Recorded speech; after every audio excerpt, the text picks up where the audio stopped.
Hey there, YouTube. This is Real Sean Irish. Today we're going to talk a little bit about what's up with Bitcoin. I know a lot of folks confuse Bitcoin with blockchain, with crypto, with everything. Let's go through some basics. Okay, Bitcoin is a cryptocurrency. It was one of the earliest cryptocurrencies, and it uses blockchain technology to verify its existence and also its transfers and ownership. And without that blockchain being in place, there is no transfer or ownership. There's blockchain itself is a type of digital security, wherein a very large number of computers, distributed computing, is used to create essentially a chain of, like a chain of title, for instance, that sort of thing. A blockchain would be perfect for creating a chain of title. Actual title deeds and that sort of thing, because it's very extremely difficult, if not impossible, system to crack, because it's so distributed, or can be. Let's just say not all blockchains are equal. So let's just say blockchain is a type of distributed verification. It's like a notary in the great beyond, in the wide web, in the cloud, as it were, in the great cloud, not in a small cloud like your provider, your internet provider might give you, or like somebody like Google might provide, but in the great cloud, in that big distributed cloud out there that is actually the internet, using other people's processors and other people's processing time in essentially a blind test to verify transactions and ownership and that sort of thing. So that's blockchain in a nutshell. Cryptocurrency is just any currency that's based in a cryptographic means of transfer on IT platforms. Banks could issue cryptocurrencies. I wouldn't want to bank cryptocurrency per se, just because of the inherent weaknesses in the current banking system. But there are cryptocurrencies that can be designed for anything. One of the earliest of these cryptocurrencies is Bitcoin. So now that we have that, Bitcoin is a cryptocurrency that uses a very specific type of blockchain verification system. It takes upwards of 15 or 20 minutes to verify a transaction in Bitcoin, which a lot of people don't have patience for. But that's fine, because it's a highly mobile blockchain. You really don't need any bank in between. You can go peer-to-peer with this, and that's what's revolutionary about cryptocurrency is the fact that you can go peer-to-peer. Like if I want to buy something, let's say somebody has a camera or something like that I want, or a lens, or who knows, maybe it's, I don't know, anything, a deck of playing cards, and they're in France, and they're in Paris, France, let's say. I don't have to take my money and turn it into French money and then send it to them and then get a bank to okay it, and then they turn around. I can literally, as a peer, dial up their public crypto wallet. They'll give me their public crypto wallet number. I can transfer that money, and let's say up to 15 minutes later with Bitcoin, but faster with other currencies, other cryptos. And that's what some of the bank-based ones are good for. They may be a little faster. But I can go ahead and transfer that fund to him or her or whoever it is I'm purchasing this item from in France, in that currency, in the cryptocurrency, at an agreed-upon value that we both agree upon is value for the product or service or what have you, or the contract. And it's there. We don't really need a bank in the middle. We don't need to have any sort of bank in the middle of our transaction. It's peer-to-peer. It's me to that person directly. And the verification comes anonymously, essentially, through a number of distributed computers that do that notary process, more or less, and notarize the transaction. And then the transaction is complete. The next time that person logs in, boom, that money's in their wallet. And they may have other transactions as well, but our transaction is complete and it's verifiable essentially all over the web, wherever you might plug into. It's verifiable. So it's good to go. Now, what is happening with Bitcoin? Okay, the first problem I would point to is this. Bitcoin is being treated as if it were a stock.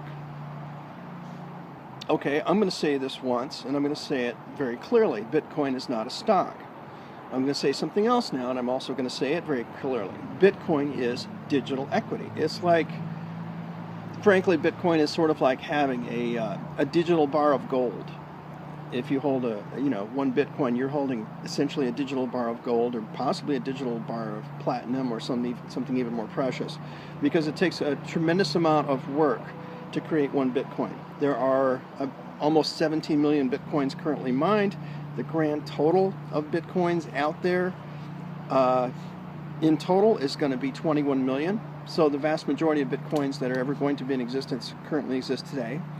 Bitcoin can be subdivided into millions of subunits. Each subunit is discrete and has value and can be attributed value to any number of things based on, let's say if you're using Ethereum with Bitcoin, you can subdivide that Bitcoin into millions of subunits and use it for work and use it for value, essentially accept it for value. And it's verifiable. So it's like digital gold. Bitcoin is not a stock. People have been trading it like a stock. Bitcoin is literally the first recognizable digital equity. I would argue that Ethereum is too, to some extent. Ethereum may prove to be valuable in other areas as well, but Bitcoin is the first digital equity. It's like a digital bar of gold or platinum. Okay, so people are trading it all wrong. They're trading it like it's a stock, and but that's not really the problem. That's not the reason why Bitcoin took such a huge dive. What's been going on, the same people, as you might guess, the same people that manipulate the futures markets, that let's say they manipulate it for pork bellies, or they manipulate it for jet fuel, or they manipulate it for oil, raw petroleum, or maybe they've been doing for years now, manipulating gold and silver markets through the futures market and cornering the market on that, let's say, which is an illegal practice, I believe, if I'm not mistaken. People have been sent to jail for this. But there are cartels out there and collusion, between different large buyers and vendors and people that have billions of dollars they can throw at it, and people that run the exchanges. And that's just how it happens. I don't know exactly who they are. I don't have any evidence of the crimes, but you can look at the stock indices and see the crimes. You can see them happening when they're all happening at 11:30 in the morning, for instance. They'll give you a pretty good idea. Narrowing it down, like it happens 11:30 in the morning for 5 days in a row. You're like, that sounds like a computed trade, and it sounds like collusion, and it sounds like somebody is literally slamming the Bitcoin market very hard. And these are big people who I believe already have strong positions, because they went in on this too. I mean, Bitcoin is nowhere near its value. Even at 14,000 or 15,000, it was nowhere near what its value is if you subdivide it properly and put it in a proper utilization as a monetization device, as an implemented monetization device. It's nowhere near its utility at 14,000. It's not even close. I think,